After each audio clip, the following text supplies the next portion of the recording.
The coffee had gone cold an hour ago, but Claire hadn't noticed. She sat in the corner booth of the downtown cafe, her fingers drumming against the worn laminate table, watching the door with an intensity that bordered on manic. When Marcus Chen finally walked in, punctual to the minute, she felt her stomach clench with a mixture of relief and dread. He was exactly as his website described. Mid-40s, unremarkable features, the kind of man who could disappear into a crowd within seconds. Perfect for a private investigator. He slid into the seat across from her, placing a leather portfolio on the table between them like a barrier. "Mrs. Morrison," he said, his voice neutral and professional. "Claire," she corrected quickly. "Just Claire. I don't use that name anymore." The lie tasted bitter, but she'd been practicing it for weeks. In reality, she still wore her wedding ring, still paid the mortgage on the house she'd shared with David for 8 years, still kept his favorite coffee pods in the kitchen cabinet even though he'd been gone for 6 months. Marcus nodded, pulling out a legal pad and pen. "Tell me why you're here." Where could she even begin? With the affair that had lasted 3 months with her colleague, Jason? With the night David had come home early and found the text messages she'd been too careless to delete? With the way his face had simply emptied, as if someone had reached inside and scooped out everything that made him David? "I need you to find my husband," she said instead. "David Morrison. He left 6 months ago. Changed his number, quit his job, disappeared. I've tried everything. His friends won't talk to me, his family blocked me, and he's not on social media anymore." Marcus studied her with eyes that had seen too many domestic disasters. "Mrs. Claire, I have to ask the obvious question. If he went to these lengths to get away, why are you looking for him?" The words caught in her throat. "Because I made a mistake. Because I thought the grass was greener. Because Jason was exciting and new, and David was comfortable and familiar, and I was stupid enough to confuse stability with boredom. Because the moment David walked out that door, I realized I'd destroyed the only real thing I'd ever had." But she couldn't say any of that. Instead, she leaned forward, her voice dropping to barely above a whisper. "Because I think he's in trouble. Before he left, he seemed off. Distant. I think there might be someone else now, or maybe he's involved in something dangerous. I just need to know he's okay. I need closure." It was partially true. David had been distant in those final months, but she knew now that it was because he'd sensed something was wrong, had felt her pulling away even before she'd acted on it. The distance hadn't been his creation, it had been hers, a chasm she'd carved between them with every secret message, every lunch that ran too long, every lie about working late. Marcus made a note on his pad. "Do you have his last known address, places he frequented, close friends, family members who might be in contact?" Claire pulled out a folder she'd prepared, months of obsessive research compiled into neat pages. Photos of David, his driver's license photo, pictures from happier times that now felt like artifacts from another life. A list of his favorite places, the gym on Market Street, the bookstore near the river, the hiking trails he'd discovered during their 2nd year of marriage. Names and contact information for his brother in Seattle, his best friend Marcus, Mike, from college, his former co-workers at the architecture firm. "This is thorough," Marcus said, flipping through the pages. "Most clients don't come this prepared." "I've had a lot of time to think about it," Claire said. What she didn't say, "I've had 6 months of sleepless nights, of waking up at 3 a.m. to an empty bed, of passing by his home office and expecting to see him hunched over his drafting table, of cooking dinner for 2 out of habit and then staring at the extra plate until the food went cold." Marcus named his rate, reasonable, actually, though Claire would have paid anything, and outlined the process. He'd start with public records, move to surveillance if he found an address, conduct interviews with peripheral contacts. Standard missing persons protocol, though they both knew David wasn't technically missing. He just didn't want to be found.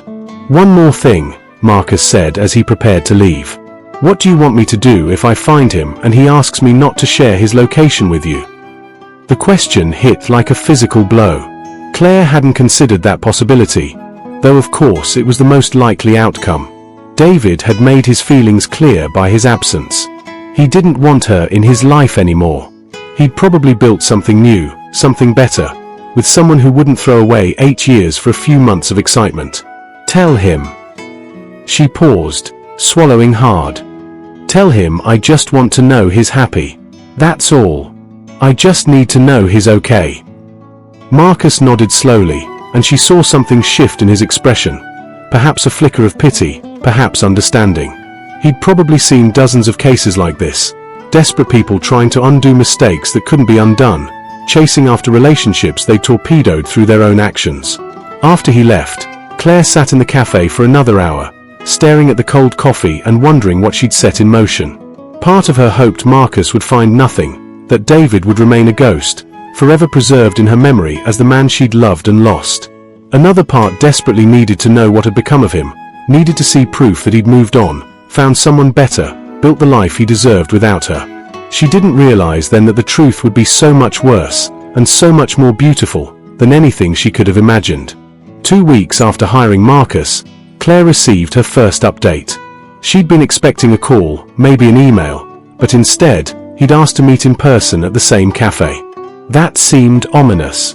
Good news could be delivered electronically. Bad news required the human touch.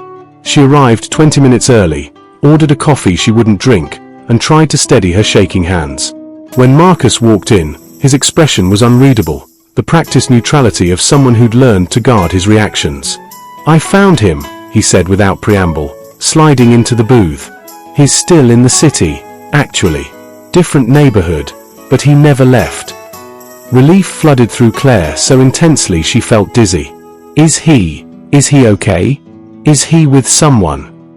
Marcus hesitated, and that pause said more than words could. He's not in a relationship, as far as I can tell. But Claire, there are some things you need to know before we go any further. Some things that might change how you want to proceed with this. Just tell me, she said, her voice stronger than she felt. I can handle it. Marcus opened his portfolio and pulled out a stack of photographs. The first showed David leaving a modest apartment building in a neighborhood she recognized. Not far from their old house, actually, maybe a 15-minute drive. He looked thinner in the photo, his shoulders slightly hunched in a way they never used to be. But he was clearly healthy, clearly functioning. He works at a non-profit now, Marcus continued. Habitat for Humanity chapter downtown. Took a massive pay cut from his architecture job. He's basically doing entry-level project coordination. Lives in a one-bedroom apartment, drives the same car, seems to keep to himself mostly. Claire studied the photos, hungry for every detail. There he was at a coffee shop, reading a book. There he was at the grocery store, his cart containing the same healthy staples he'd always bought. There he was on a Saturday morning, heading out in running clothes, probably going to the park where they used to jog together. He seems lonely, she said softly, and wasn't sure if the observation brought her pain or shameful hope. That's what I thought at first too, Marcus said. But then I started noticing patterns. Specific behaviors that seemed unusual. He pulled out another set of photos, and Claire's breath caught. These showed David in front of her house, their house, the one she still lived in. He was standing on the sidewalk at night, just looking at the upstairs windows. In another photo, he was sitting in his car parked 3 houses down, clearly watching. Is he stalking me? The words came out as a whisper. She didn't know whether to be frightened or heartbroken. No, Marcus said carefully. At least, not in the way you're thinking. Watch this. He pulled out his phone and showed her a video. The timestamp showed it was from 3 nights ago, around 2 a.m. The footage showed David's car pulling up to her house. He sat there for maybe 10 minutes, then got out and walked slowly up the driveway. Claire's heart raced. What was he doing? But he didn't approach the door. Instead, he walked around the side of the house, checking the windows, testing the gate to the backyard. Then he returned to his car and left. I don't understand, Claire said. What is he doing?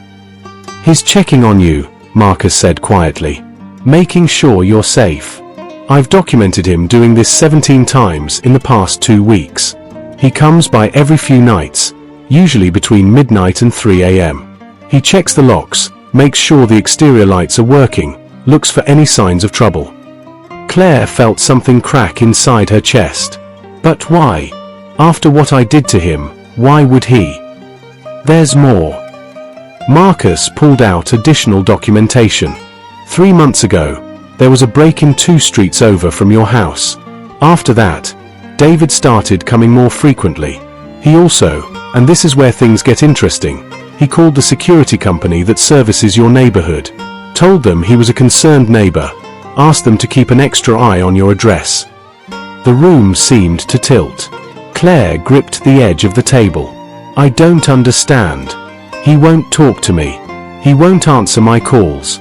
But he's protecting me. It gets more complicated, Marcus said, and his tone made her look up sharply. I managed to talk to a few people at his new workplace, very discreetly. They mentioned he volunteers extra hours beyond his paid position. So I dug deeper. Claire, he's been donating most of his paycheck to charity. David's always been generous, but not to charity in general, Marcus interrupted gently. To a very specific organization. A women's shelter and counseling center on the north side of town. Claire shook her head, not understanding. Why would he? The counseling center specializes in helping people work through relationship trauma, including the aftermath of infidelity. When I asked around, very carefully, I learned that David had made a substantial donation with one stipulation, that it fund free counseling sessions for anyone struggling with guilt over past mistakes. The words hung in the air between them, heavy with meaning Claire didn't want to accept. He did that for me. I can't prove it definitively, Marcus said, but the timing lines up. The donation was made 2 months after he left, and there's an anonymous scholarship fund that was set up around the same time. It covers. Claire didn't sleep that night. She couldn't.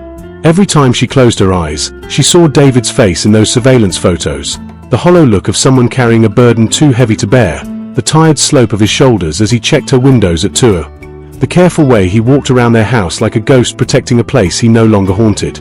By 4 in the morning, she was sitting at the kitchen table with David's favorite mug in her hands, the one with the faded architectural sketch of Frank Lloyd Wright's Falling Water. She'd kept it in the back of the cabinet, unable to use it or throw it away. Now she traced the outline of the building with her finger, remembering the weekend they'd driven 6 hours to see it in person. How David's face had lit up like a child's on Christmas morning. I thought I was boring you, he'd said on the drive home, his voice uncertain in a way that was rare for him. With all the architecture stuff.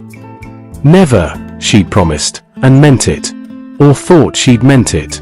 When had comfortable become boring? When had David's steadiness started feeling like stagnation instead of security? She couldn't pinpoint the exact moment, couldn't identify when she'd started building a narrative in her head where she was the one being shortchanged, where David's reliability became a character flaw rather than a virtue. Her phone sat on the table beside her, Marcus's number pulled up in her contacts. She'd called him twice already and hung up before he could answer. The sun was just starting to lighten the sky when she finally let the call go through. It's 5 a.m., Claire, Marcus answered. But his tone wasn't angry, just resigned. He'd probably been expecting this. I need to know everything, she said. Not just the surveillance photos. I need to understand what his life looks like now. Every detail. Please. There was a long pause. Are you sure that's wise? No, she admitted. But I need it anyway. I spent 6 months telling myself he was probably happier without me, that he'd moved on, that my betrayal had freed him from a marriage that wasn't working. I built this whole story where I was the victim of my own boredom, where the affair was somehow understandable because we'd fallen into a rut. But that was all lies I told myself to feel less guilty. Now I need the truth, no matter how much it hurts. Marcus was quiet for a moment. All right. Meet me at my office at 9. And Claire, bring tissues. Marcus's office was a small, cluttered space above a Korean restaurant, smelling faintly of Kim Kai and old coffee. He had everything laid out on a conference table, not just photos now, but timelines, receipts, phone records obtained through methods Claire decided not to ask about. Before we start, Marcus said, I want you to understand something. David Morrison is a good man. One of the best I've encountered in this line of work. What I'm about to show you isn't meant to make you feel worse, though it will. It's meant to show you the truth, which you said you wanted. Claire nodded, Stealing herself. Marcus pulled out a calendar marked with colored tabs. Let's start with his routine. He wakes up at 5:30 every morning. Goes for a run, always the same route, past your old apartment you shared before buying the house. He stops there sometimes, just stands and looks at the building. Then he goes to work at the non-profit. He's good at the job, despite it being a step down from his career. His co-workers say he's patient, kind, always willing to help. That sounds like David, Claire murmured. Tuesday and Thursday evenings, he sees Dr. Reeves. After therapy, he sits in his car for exactly 20 minutes before driving away. I watched him through those windows once. Marcus pulled out a photo of David in his car, head bowed, shoulders shaking. He was crying. Claire's hand flew to her mouth. Weekends are harder for him, Marcus continued. Saturdays, he volunteers at the Habitat builds, physical labor, swinging hammers, carrying lumber. His supervisor says he works like a man trying to exhaust himself. Then Saturday nights. He pulled out more photos. He comes to check on your house. But he stays longer on Saturdays, sometimes an hour or more, just sitting in his car watching your windows. Why Saturdays? Claire asked, though part of her already knew. That was your date night, Marcus said softly. Every Saturday for 8 years, you two went out. When I interviewed his friend Mike, told him I was researching a background check for a job application, he mentioned that David used to talk about Saturday nights like they were sacred. Said it was his favorite part of the week. Claire remembered. Saturday nights had been their thing, trying new restaurants, revisiting old favorites, sometimes just cooking together and watching movies. Even toward the end, even when she'd been deep in her affair, they'd still maintained the tradition. She'd sit across from him at dinner, making conversation while texting Jason under the table, already planning when she could see him next. How had David not seen it? Or had he seen it and just hoped he was wrong? Marcus pulled out a thick folder. These are financial records. After he left, David emptied about 60% of your joint savings account. His half, essentially. He left you more than you were entitled to, actually. Then he put most of his half into 2 places, the counseling center I mentioned, and this. He showed her paperwork for a trust fund. Claire's eyes widened as she read the details. He set up a trust in your name, Marcus explained. If anything happens to him, you get everything. But there's more. I've started this letter 100 times and never know how to finish it. I'm sitting in an apartment that doesn't feel like home, trying to understand how we got here, and all I can come up with is that I failed you somehow. I keep replaying our marriage in my head, looking for the moment I stopped being enough. Was it when I stopped surprising you? When I got comfortable? When I assumed that loving you was enough without showing you in new ways every day? The therapist I'm seeing says I shouldn't blame myself for your choices. But how can I not? You're the most vibrant, alive person I've ever known. And somehow I made you feel like you needed to look elsewhere for that spark. That's on me. I'm writing this because I need you to know something. I don't hate you. I can't. I've tried, because maybe that would make this easier, but I can't. What you did broke my heart, but it didn't break my love for you. That's the thing about the kind of love we had, or at least the kind I thought we had. It doesn't just switch off because you want it to. I'm staying away because I think that's what you need. You chose someone else, and that means I wasn't what you needed, and I respect that even though it kills me. But I need you to know that I'm still here, in a way. I'll always make sure you're safe, that you're taken care of. That's what love means to me, not possession or control, but ensuring the well-being of the person you love, even when they don't love you back anymore. I hope you're happy, Claire. I hope he gives you whatever it was I couldn't. And if you ever need anything at all, I'm here. I'll always be here, even if I'm not here. David. Claire read the letter 3 times before she could speak. He thinks he wasn't enough, she said, her voice breaking.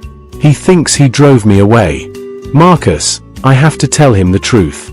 I have to tell him that none of this was his fault, that he was perfect, that I'm the one who destroyed everything because I was selfish and stupid and what would that accomplish? Marcus asked gently. Right now, David has built a narrative that lets him maintain his dignity while still loving you. If you tell him the truth, that you threw away a perfect relationship for a 3-month affair that meant nothing, you'll just transfer the pain from him to you. You'll feel better because you've confessed, but you'll leave him with nothing. No explanation, no reason, just the knowledge that everything he believed about love and commitment was wrong. So what do I do? Claire looked at Marcus desperately. Just let him keep thinking he wasn't enough. Let him keep taking care of me from the shadows while he blames himself for my mistakes. Marcus leaned back in his chair. That's the question, isn't it?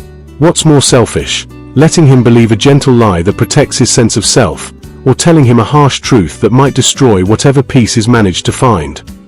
Claire looked down at the letter, at David's careful handwriting, at the love that bled through every word even as he tried to let her go.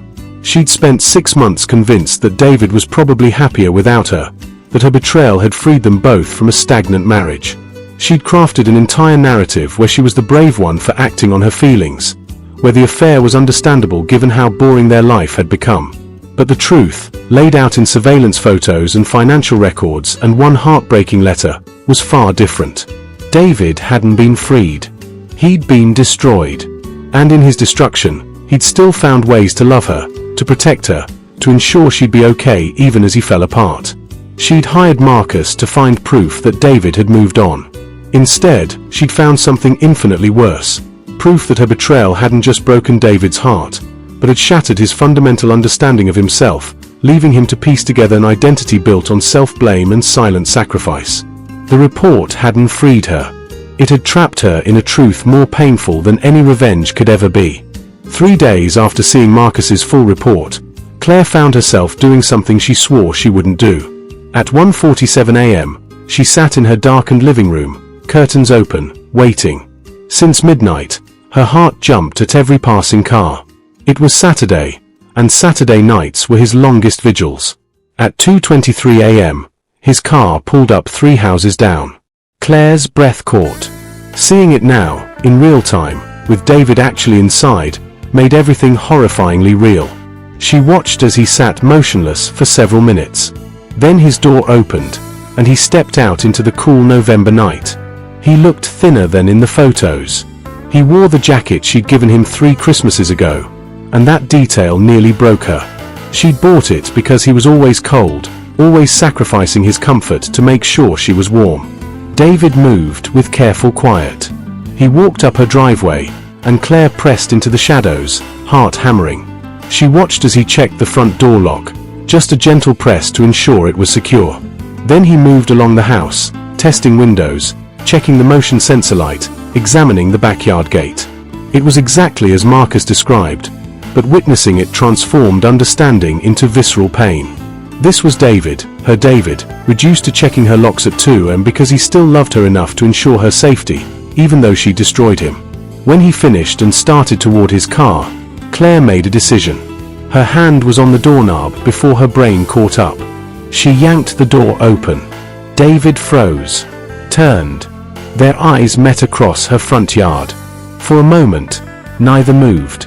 Then David's expression shifted to panic, and he started backing toward his car. "Wait!" Claire called out.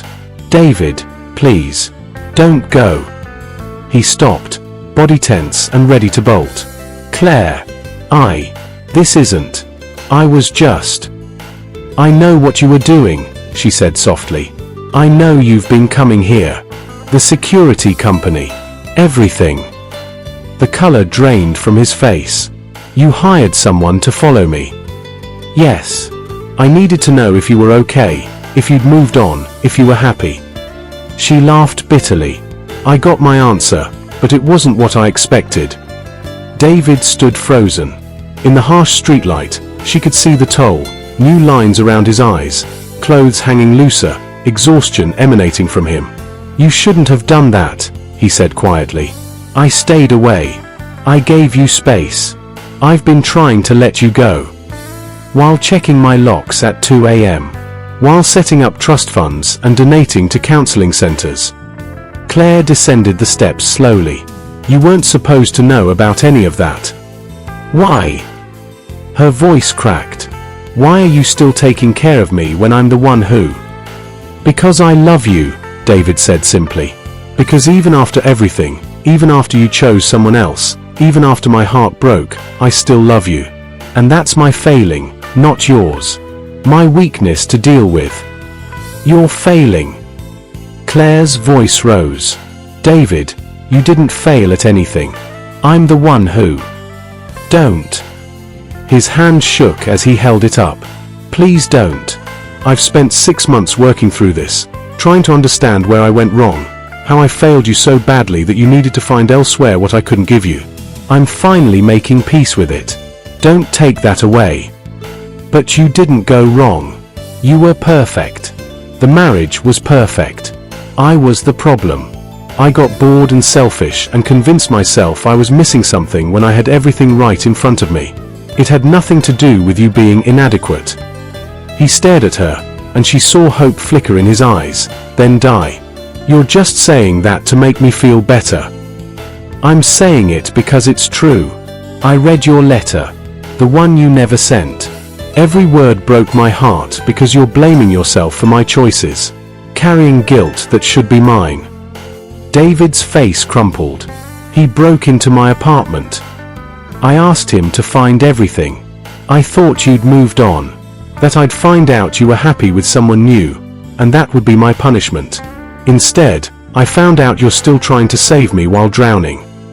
They stood 10 feet apart, the distance feeling like miles. I should go, David finally said. I won't come back. I'll stop the checks. You can change your locks, and I'll. I don't want you to stop, Claire interrupted. I don't want you to stop caring, even though I don't deserve it. I don't want you to forgive yourself for things you didn't do wrong. Then what do you want? David's voice was raw. Because I can't be near you and not want things I can't have. I can't talk to you without remembering how it felt to be us. So I stayed away. I checked on you from a distance because I needed to know you were safe, but I stayed away because that was the kindest thing I could do. What if staying away isn't kind? What if it's just letting both of us drown when we could? She stopped. Could what? She'd destroyed his trust, his faith, his self-worth. David read her thoughts. There is no could. You can't unbreak something this shattered. Even if I wanted to try, and part of me would, which should tell you how pathetic I am, I don't think I could ever believe in it again. I'd always be waiting for the other shoe to drop, always wondering if I was enough. Then hate me, Claire said desperately. Be angry. Blame me instead of yourself. Anything but this. I can't hate you, David said with infinite sadness. I've tried. But even now, all I want is for you to be happy. That's the curse of loving you. It doesn't depend on whether you deserve it or return it. It just exists. Claire wrapped her arms around herself. You're in therapy working through guilt over my affair. That's insane. You can't keep carrying the weight of my mistakes. Someone has to carry it, David said simply. And I'd rather it be me than you. I'd rather believe I failed than believe you just didn't care enough about what we had. At least if I failed, it means I could have done something differently. At least then it makes sense. David needed to believe he'd failed because it gave him control, a way to make sense of senseless pain. But Claire needed him to know the truth because watching him blame himself was unbearable. I don't know how to fix this, she whispered. You can't, David said. Some things can't be fixed. They can only be survived. We'll both survive. I'll keep working with my therapist. I'll keep building my life. Eventually, I'll stop coming here. Eventually, I'll think about what we had without feeling torn in half. But we can't go back. Only forward, separately. I don't want separately. David smiled sadly. Then I'm sorry. Because separately is all I can give you. I wish I was strong enough to try again, to believe again. But I'm barely holding myself together. I can't also hold together the hope that we could fix this. He turned to go, and panic rose in Claire's chest. If he left now, he'd keep his word. He'd stop coming. He'd finally let her go. David, she called, and he paused. What I did had nothing to do with you not being enough. You were everything. You were home and safety and the kind of love people spend lifetimes searching for. I threw it away because I was too stupid to recognize what I had. So please stop trying to figure out what you did wrong. The only thing you did wrong was love someone who didn't appreciate you until it was too late." His shoulders shook. When he turned back, tears streamed down his face. "That's what makes it worse," he said quietly. "If you'd told me that 6 months ago, maybe I could have held on to anger. Maybe I could have moved on. But now I've spent 6 months rebuilding my entire understanding of myself, and you're telling me it was based on a lie. I don't know how to carry this anymore." He got in his car and drove away. Claire sank onto the cold concrete and wept. The truth hadn't set them free. It had broken them both more thoroughly than lies ever could have. Claire didn't sleep for 48 hours. By Monday morning, she looked like a ghost, and when she called in sick, her boss didn't question it. Devastation was audible even over the phone. On the third day, Marcus called. "David's been asking around about who I am. He's putting it together. Thought you should know." Did I make it worse? By telling him the truth. Long pause. Truth has a way of being necessary even when it's not helpful. What you do with it now, that's what matters. Claire sat at her kitchen table with a blank journal and began to write, not to David this time, but to herself. "I convinced myself we'd fallen into a rut." Such a convenient word. It gave me permission to feel like I was escaping something rather than destroying something. But we weren't in a rut. We were in a life. A good life. David would come home and tell me about his projects, and I'd stopped listening. He'd suggest adventures, and I'd say I was tired, but really I was saving energy for secret excitement. I chose boredom. I chose to stop seeing David's steadiness as a feature and started seeing it as a bug. I chose to interpret his unconditional love as taking me for granted, when I was the one taking him for granted. The words kept flowing, page after page. By the time she finished, it was dark, and she'd filled 30 pages. Something inside her had shifted. She still didn't know how to fix what she'd broken, but at least she could stop running from the full reality of it. The next morning, Claire went for a run on the route she and David used to take. It took her past their old apartment, where they'd lived during their first years of marriage. She stopped in front of the building, and a voice behind her said, "He was here about 20 minutes ago." Claire spun to find an elderly woman on a nearby bench with coffee. "The young man who comes here sometimes," the woman continued. "I'm here most mornings, and I see him. He stands where you're standing and looks up at that corner window. I finally asked him about it. He said he used to live there with his wife, that they were happiest they'd ever been in that apartment." Claire's eyes filled with tears. "What else did he say?" "He said he wished he could go back and appreciate every moment more fully. Said he took it for granted. Thought they had forever to be that happy. Then one day he blinked and forever was over." The woman looked at Claire shrewdly. "You're her, aren't you? The wife?" Claire nodded, unable to speak. "He still loves you. Anyone can see it. He wears it like a weight. But he also looks like a man who's drowning, and I'm not sure love alone is enough to save someone once they go under." That afternoon, Claire called Dr. Eleanor Reeves's office. When she explained who she was, Dr. Reeves picked up. "Mrs. Morrison, I can't discuss my patient with you." "I know. I'm not calling about David. I'm calling because I need help. You understand people in my position, people dealing with guilt after infidelity." Pause. That's an interesting way to frame it. David set up a fund to help people like me, didn't he? People drowning in guilt. He did that while still trying to survive what I did to him. I need help becoming someone who deserves that kind of love, even if I never get it back. Another pause. "I have an opening Thursday at 4. Over the next 3 months, Claire built a new routine.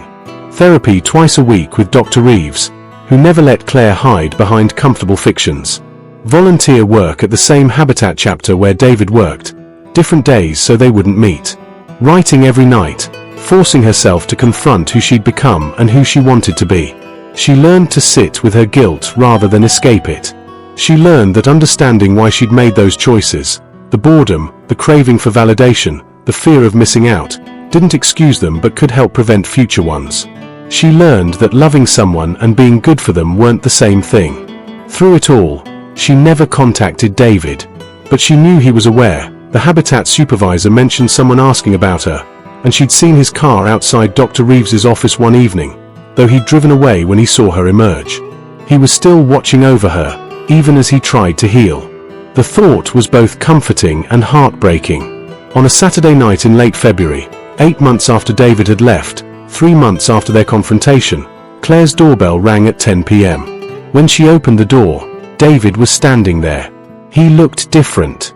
Still thin, still carrying shadows, but less fragile. He'd cut his hair. He stood straighter. He looked like a man who'd found the surface after drowning. "Hi," he said simply. "Hi," Claire echoed, heart hammering. "Do you want to come in?" He hesitated, then nodded. They sat in familiar positions, David in his old armchair, Claire on the couch. "Dr. Reeves told me you've been seeing her," David said. She didn't give details, but mentioned she was working with someone learning to transform their guilt into change. "I knew she meant you." "I'm trying," Claire said softly. "Not for you. I gave up that fantasy. But for me, and for whoever I might love in the future, so I never hurt someone like that again." David nodded slowly. "I've been doing the same. Working through my guilt, learning that sometimes people make choices that have nothing to do with us, learning that love doesn't always mean you can save someone from their own decisions." Silence. Then David said, "I came to tell you something. I'm leaving the city. Job offer in Portland, a good one, back in architecture. It's time to stop living in the shadows of what we were and build something new." The words hit like a physical blow, but Claire forced herself to nod. "That's good. You deserve that. There's something else. I'm going to stop checking on you. Not because I don't care, but because I need to let go. Really let go. As long as I'm still watching your house, I'm holding on to something that isn't mine to hold anymore." "I understand," Claire said, and she did, even though it hurt. "Thank you for taking care of me all this time." David looked at her for a long moment. "You always deserved it. That was never the question. The question was whether I could keep giving it without destroying myself. And the answer is no. I have to choose me now, the way you chose you then." The parallel was both fair and devastating. Claire nodded, tears streaming. "I hope Portland is everything you need. I hope you find someone who appreciates you from day one, who never takes your love for granted." "Claire," David interrupted gently, "I appreciate it. But I'm not looking for that. I'm looking for me. For who I am when I'm not defined by loving you or being broken by you. That's the journey I need to take." He stood, and Claire stood too. All the history between them hung in the air like a physical presence. "Goodbye, Claire," David said softly. "Goodbye, David." He walked to the door, then paused with his hand on the knob. Without turning, he said, "For what it's worth, I forgive you. Not because you've earned it or because what you did was okay, but because holding on to anger and hurt was killing me, and I choose life. I choose to believe I can love again, trust again, build again, and I can't do that while carrying the weight of us." Then he was gone. Claire sat on the couch and cried, not desperate sobs, but quieter, deeper grief. The grief of acceptance, of understanding that some things, once broken, stay broken. That love, no matter how profound, can't always overcome the damage we do. That the most loving thing can sometimes be letting go. 6 months later, Claire's life had transformed. She'd moved to a smaller apartment. The house felt like a mausoleum. She'd changed jobs, taking less pay but work that aligned with her values. She'd continued therapy, volunteering, the hard work of becoming someone she could respect. She dated occasionally, but nothing serious. She wasn't ready yet. The work of learning to love herself, to forgive herself while holding herself accountable, was ongoing and painful. One evening at the Habitat site, her supervisor mentioned David had sent a donation. He's doing really well in Portland, apparently. Got engaged last month. Claire felt her heart stutter, then steady. "That's wonderful," she said, and meant it. The pain was there, would probably always be there, but so was genuine happiness that David had found his way to a new beginning. That night, she wrote one final entry. David is engaged. He's building a new life with someone who will hopefully treasure his love from day one. And I'm happy for him. Not performative happy, but the real kind that comes from understanding that his healing was never dependent on my redemption. I destroyed something beautiful, and I'll carry that forever. But I'm learning to carry it without letting it crush me. I'm learning that you can acknowledge the worst thing you've done without letting it define everything you will do. The investigation showed me the true depth of what I destroyed and what real love looks like. Love that protects even when betrayed, love that stays steady when shattered, love that wishes happiness for someone even when they're the source of your pain. I don't deserve David's forgiveness, but he gave it anyway. What I do with that gift, how I live, how I love in the future, how I treat people who trust me, that's my responsibility now. Not to earn his forgiveness, but to honor it by becoming someone who would never need it again. The truth broke me completely, but maybe that breaking was necessary. Maybe I needed to be dismantled before I could be rebuilt into someone better. Someone who understands that love isn't about excitement or freedom from boredom. It's about choosing someone every day, protecting what you build together, recognizing that the grass isn't greener elsewhere, it's greener where you water it. David's gone now, building a life I'm not part of, and that's as it should be. But he left me something valuable, a mirror showing who I'd become and a map for who I could be instead. The journey to becoming that person is mine to take, and I'm finally ready to walk it. Claire closed the journal and looked at the city lights. Somewhere, David was building his new life, free from the weight of loving someone who hadn't treasured it. And here she was, building her new life, carrying the weight of that truth but no longer crushed by it. The investigation had ended. The truth had been revealed. And in the ruins of what they'd been, they'd both found something unexpected. Not reconciliation, but the knowledge that survival was possible, that growth could emerge from destruction, and that sometimes the most profound love story was learning to let go. She hoped David's fiancé understood what an extraordinary man she'd found. She hoped they built something beautiful together. And she hoped that someday she'd find love of her own, not to replace what she'd lost, but to honor what she'd learned. To treasure rather than take for granted. To protect rather than betray. To choose every day, knowing now that love wasn't a feeling but an action. The report had broken her completely. But from those broken pieces, she was building something new. Not better than what she'd had, nothing would ever be that, but authentic, hard one, and earned through facing exactly who she'd been and choosing to become someone else. That was her story now. Not the love she'd lost, but the person she was becoming. Not the happy ending she'd destroyed, but the honest beginning she was finally ready to embrace.